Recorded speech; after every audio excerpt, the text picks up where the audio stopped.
கொஞ்சம் அமைதியா இருங்க.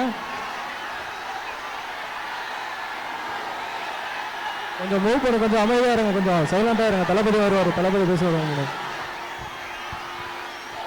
எல்லாருக்கும் வணக்கம்.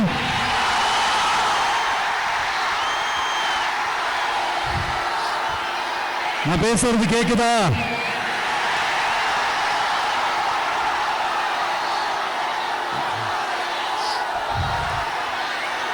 அந்த காலத்துல போருக்கு போறதுக்கு முன்னாடி போர்ல ஜெயிக்கிறதுக்காக குலதெய்வம் கோயிலுக்கு போய் சாமியை கும்பிட்டு தான் போருக்கு போவாங்களாம்.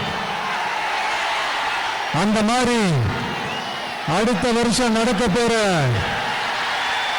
ஜனநாயக போருக்கு தயாராகிறதுக்கு முன்னாடி நம்ம மக்களை உங்க எல்லாரையும் பார்த்துட்டு போலான்னு வந்திருக்கிறேன்.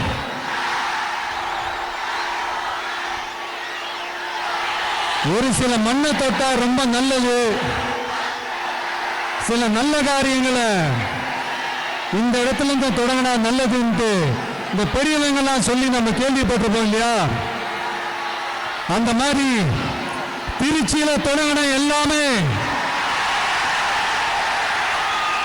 திருப்பு முனையா அமையும்னு சொல்லுவாங்க. அதுக்கு நிறைய எக்ஸாம்பிள்ஸ் இருக்கு. லைக் அறிஞர் அண்ணா அவர்கள்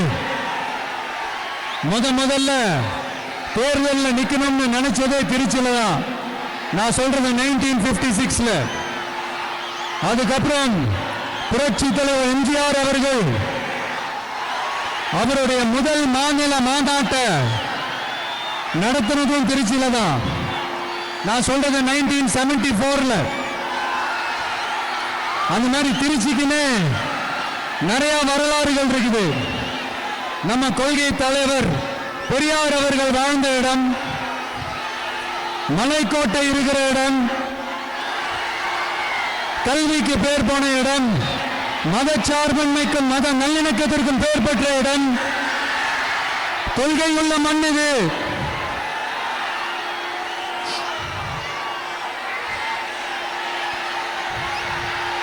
அது மட்டும் இல்ல,